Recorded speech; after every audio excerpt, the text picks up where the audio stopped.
Broadcasting from the business capital of the world, this is the Podcast Business News Network. Are you or somebody you know saying this? I just feel like I have no energy. I'm tired most of the time.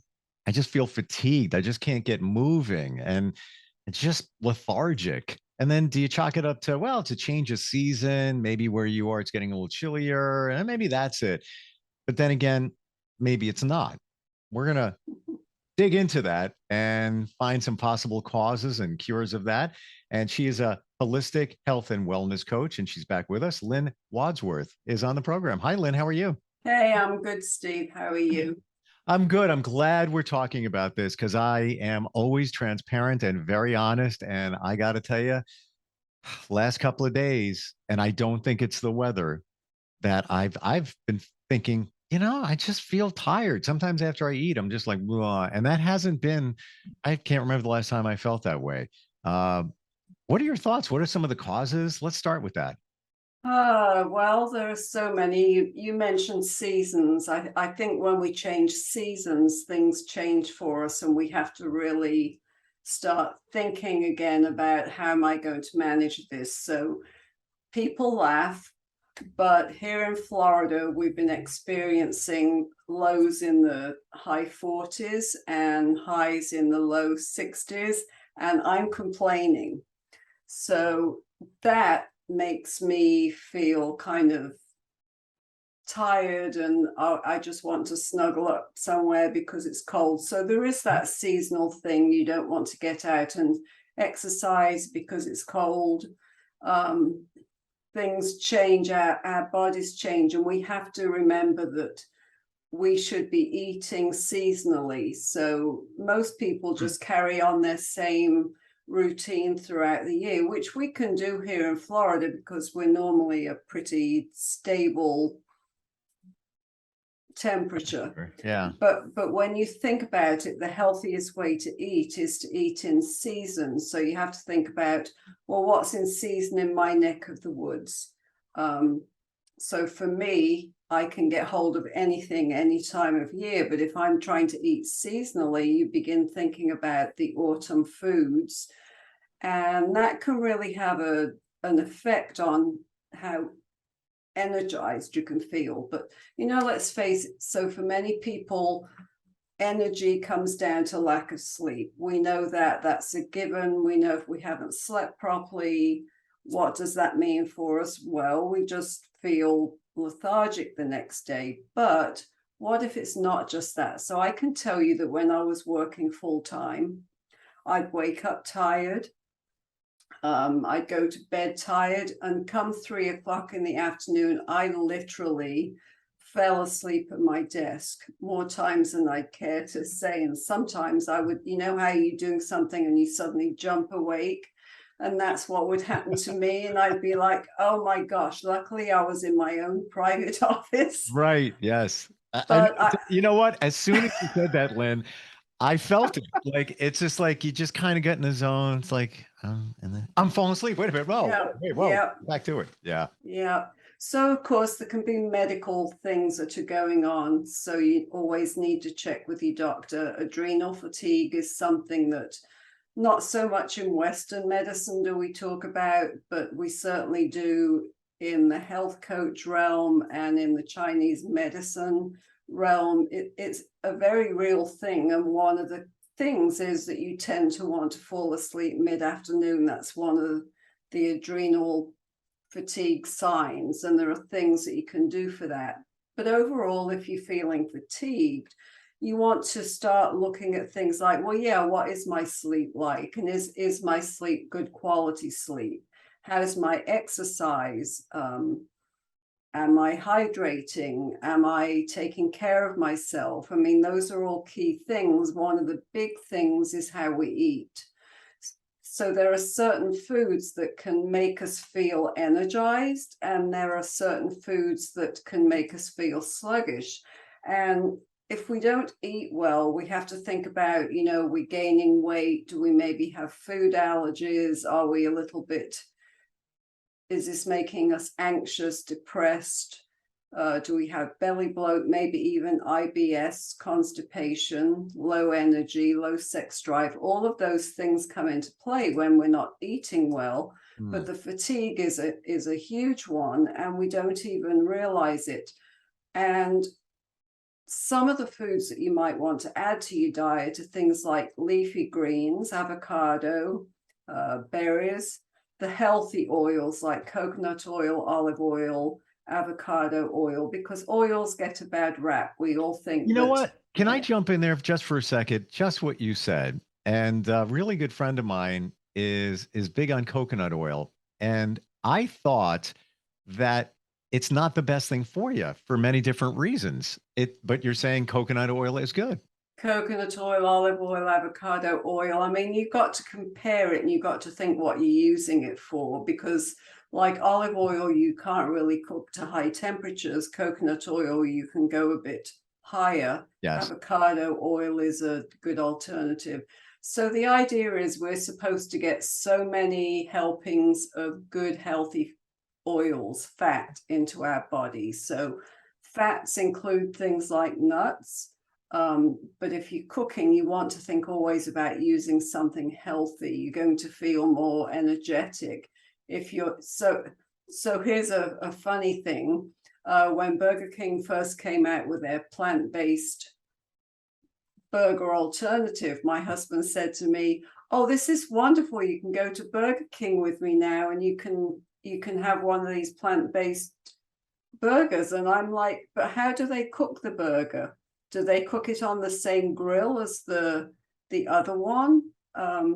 What kind of fats are they using?" So, I mean, you always have to think about, well, just because something is supposedly healthy, how's it being cooked when you go to a restaurant? Because you can ask and you can get them to change it, or you can get them to say broccoli, they steam it, they put loads of butter on. Now, is it butter or is it margarine? If it's butter, I would much prefer to have butter as an alternative, but you don't want it loaded down, so you can ask them to go light on it. Don't put it in there. Other healthy fats are actually things like flax, hemp seed, chia seeds, things that we don't necessarily think of. You don't always have to use olive oil or avocado oil. You can switch it up. Another really good energizing thing is coconut water.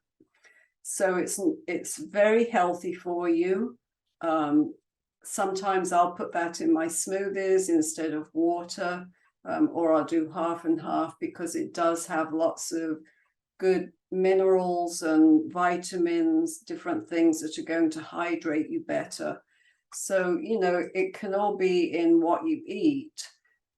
And then you've got to remember, if you're feeling fatigued, you've got to forget the foods that promise you a miracle in a box, or a bar that promises you a miracle in a box. You've got to learn to be your own label detective. And very often we go into the store and this says healthy. But if you look at the ingredients, maybe it's got one healthy ingredient in there. So when you're looking at how tired you are, ditching processed foods, getting rid of the sugar can be huge for you. I wanted to share a couple of things, Lynn, based on what you said. So you talked about Burger King and their non-meat patty. I've recently been, and I eat meat, but if I can find something else that's not, why not?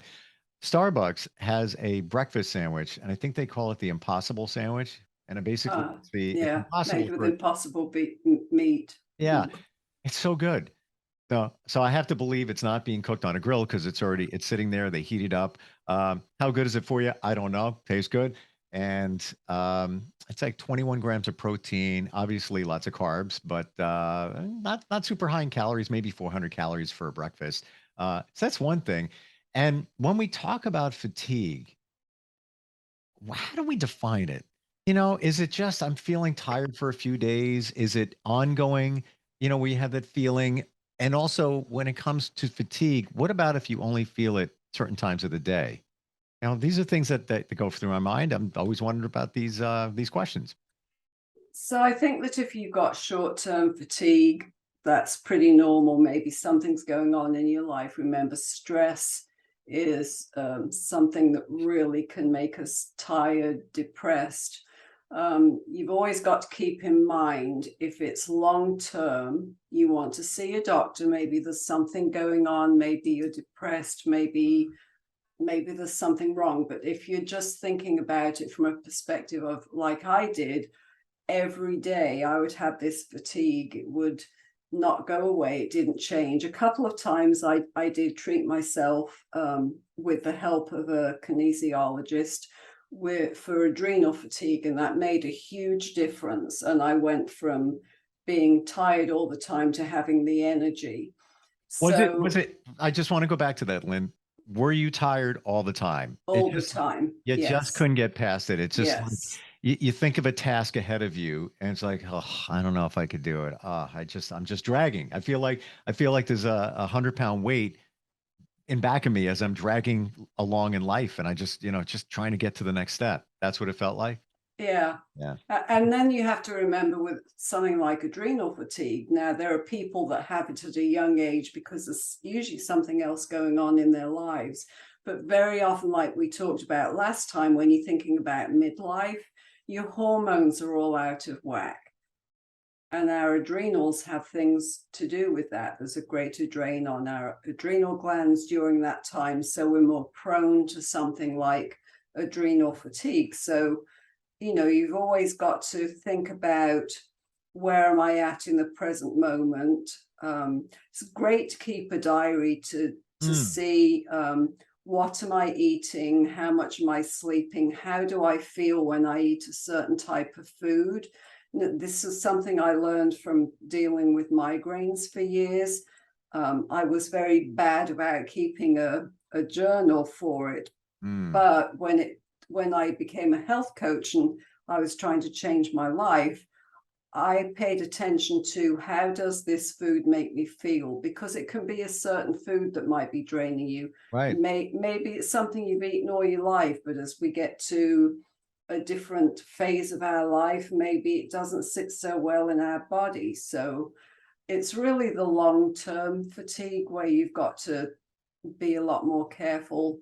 And, I would suggest you go to your doctor, you ask for a blood panel before you even try to fix it on your own, because there can be something else that's underlying the whole fatigue thing. Have you experienced that, talking to some clients where they would tell you, or you traced it back to a certain food? And yeah, mostly it comes back to the processed foods that we eat and the sugar that we're eating. I'm a huge proponent of ditching the processed foods and getting off the sugar, because it can be life-changing when you do something like that. And I'll tell you now, I'm a sugar addict.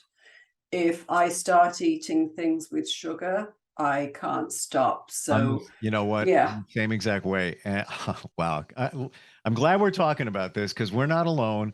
And it even was last night, and I've derailed on my eating. I got to get back on track. And there was a little jar that somebody gave me for my birthday, like a month and a half ago, full of candy, like just chocolates. And I walked by and I'm like, I was just about to reach in. It's like, yeah, it's late at night. I deserve it. I was just about to reach in. I'm like, then you don't do it, because you're not going to be able to stop. And I stopped. But yeah, can we talk about that sugar addiction? Yeah, it's real. So there are people that can, obviously dark chocolate can be healthy for us, and especially if you're looking at something that's like 90+% cacao. So for my clients, if they want something sweet, I might say to them, well, eat a couple of pieces of dark chocolate. I personally cannot do that because I'm a sugar addict. Right. Those 2 pieces will turn into the whole bar. And then I'll be back into the refrigerator or the freezer thinking, and what else can I eat? So it took me years to figure out that I was addicted to sugar, because we don't think about foods as causing us to be addictive. But I do know I have an addictive type personality, so I could easily become addicted to alcohol, or I know that I was addicted to narcotics because of my migraines.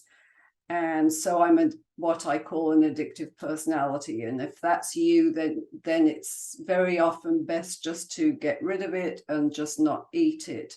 So the same chemicals in the brain that affect a drug addict, whether it's pills, cocaine, whatever it is that you're taking, those chemicals in the brain are the exact same chemicals that are at work when it comes to sugar. So that's why you can become addicted to it.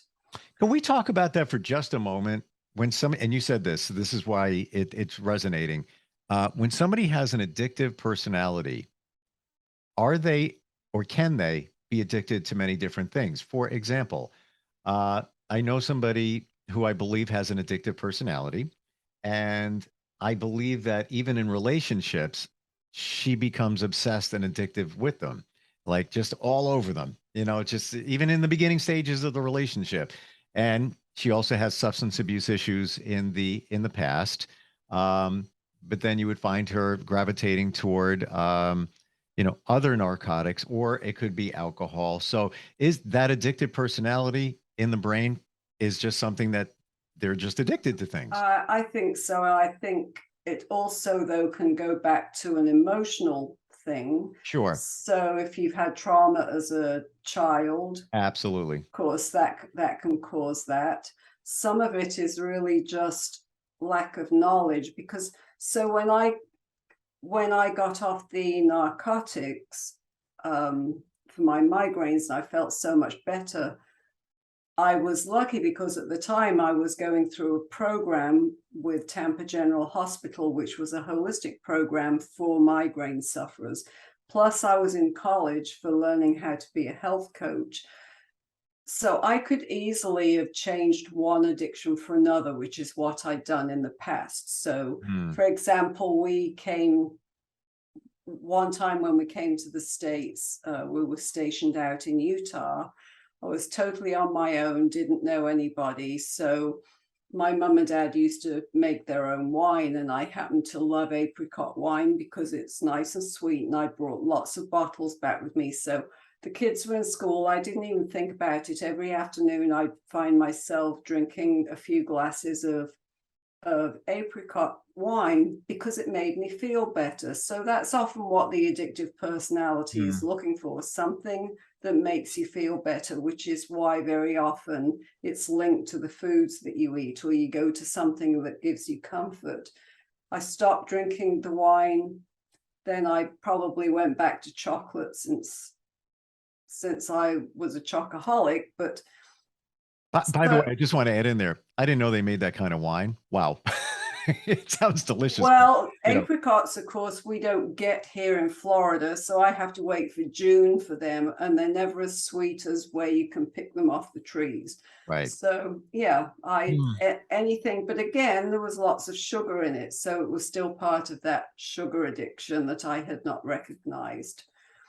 So for me, I would have to completely do away with the sweets, do away with the chocolate, because I couldn't have it. But, word of caution here, in the processed food industry, which we go to for convenience, the chemicals that they use and all the additives that they use to make it taste better also are addictive. And this is why you'll see people that always have the same cereals or the same snacks or the same type of things.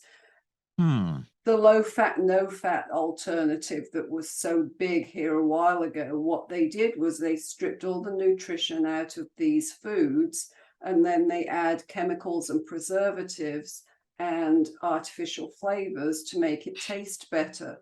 So where we all thought we were doing ourselves a great service, we're doing ourselves a disservice. You're better off with the full, whole food experience and maybe not eating quite as much. So maybe buy some Greek yogurt and add in some fresh strawberries or something to make it more fruity for you. This is enlightening because now you're making us all think, if we gravitate back to the same type of stuff, and I'm a creature of habit. A lot of times I'll eat the same thing every day, or same thing for breakfast. Just just like it's easier. But now I'm thinking about it. Like, do I go back to those same things because of what's in it? And full disclosure, it's not the most honest thing that I'm eating, or the most healthy.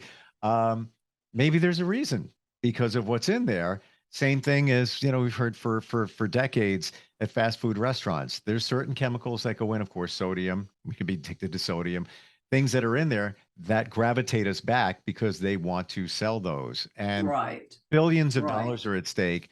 Millions of dollars, millions are in research to get you and I on the same page to want to go back to those fast food restaurants. So, Right. very Absolutely. interesting. Yeah. Yeah, I always think back to when I first came to the States. I was used to going to the grocery store every couple of days, going down to the baker's every couple of days to get fresh bread. Came to the States, and of course, we shopped at the commissary at the time on the base. And the first time I went in there, I saw this whole aisle packed full of bread. And I'm staring at this bread, and it's saying it's good through, and it was like weeks down the road. And I'm excited because I'm thinking, oh my gosh, I can buy this and I don't have to keep going out to buy bread. Well, then I didn't know it was the same thing. It had been stripped of its nutritional value, and there was all Wow. these preservatives and chemicals in there. And to this day, I unless I'm absolutely desperate for a sandwich and I don't have bread, I will always go to somewhere like our Publix where they've got a bakery, because it's the healthier option. It's a fresher option. Mm. Long ago, I used to make my own bread, but don't Nobody's got do time that for anymore. Yeah. that. And same thing. Used to have the bread maker, but the smell in your house is Yes. like, oh. Yes. But to your point, I can't believe, Lynn, you're bringing this up right now. Um, I I don't drink milk. I'll take a little bit and I'll drop it in my coffee. I mean, a tiny bit. I have it in the refrigerator, smallest container that I can have, a quart, whatever. Because in case my daughter wants to use it, for something. It expired on October 1st, and I'm waiting for it to go bad. And just this morning, I had coffee, and I just put a little bit in there, and just to cool it down, and just a little milk in there. Again, minor. I unscrew the cap, and I'm like, yeah, it doesn't smell bad yet. And today we're at the 20th of the month, and it's still good. So, to your point, the pasteurization, everything, and same thing with the bread. I've got I low carb wraps, and I've never seen mold on them, and I'll go like a month past after it's open, by the way. So yes, there's it's almost scary. It It really is, because to that point, I buy my bread fresh, and of course, I don't eat bread very often. same. So mine goes moldy within a week. And the Well, birds good for love it. you. Yeah, Well, good for you. the birds love our house because they get all this bread. And when would you ever say, "I'm so glad my bread went moldy. It went bad. Fantastic. That means it's good." They used to sell it in half loaves, but they don't do that anymore. Hmm. Interesting. Well, But if you buy fresh like that, you can take half of the loaf and put the rest in the freezer. I don't like to take it out of the freezer and then use it for sandwiches, but it's good for toast. It's good if you sure. like a grilled cheese sandwich. But this is enlightening again in terms of what we're eating. Thinking, maybe gravitate toward organic, maybe not buy as much processed food. And I've heard it, we've all heard it for years, but what we're talking about is now real life proof that this stuff isn't good for you, because there's no way that that loaf of bread is going to last. That milk, how can it, if I went to the farm and milked the cow myself and had a quart container, it wouldn't last now. And I don't even know when I bought it. It's got to be a month now, since I bought it. It doesn't smell, doesn't taste bad. I don't know. Yeah, scary, very scary. And we're putting that into our body and then wondering why do I feel fatigued? What's going on? Your body might be reacting, but you had a great point before, keeping a food journal. remembering to write down what you're eating so that you can trace it back to how you're feeling after it. Very important. Right, it is. I want to tell everybody your website. Please share that with everyone. Yes, it's holistic-healthandwellness.com. And anybody that has any questions about coaching, and food is a relationship, so it starts with a relationship with a coach like you. They can reach out. Do you have a free discovery call? I certainly do. It's again on my website if they would care to do the contact information page.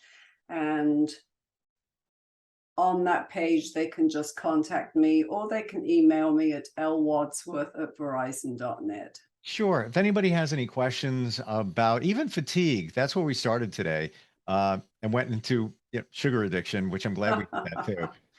Because I would have to think there's probably 3/4 of us are addicted to sugar. Absolutely. Might not know it or might not want to admit it, but we are. Any questions you might have, Lynne is an amazing holistic health and wellness coach. Lynne, thanks you so much for being here today. Yeah, thanks. It's always a pleasure, Steve. Same here, and learned a lot. And I'm looking forward next time we get together. Who knows what we're going to talk about, but you know what? It's going to be impactful. I know that. Yep. Are you looking for even more of the podcasts and hosts that you love? The Podcast Business News Network is proud to announce that you can now listen live on the MyTuner Radio and online Radio Box apps for iOS, Android, and the Amazon App Store. Or check us out online. Search for Business News Network on mytuner-radio.com or search Podcast Business News Network on onlineradiobox.com/US so you don't miss a minute of the action.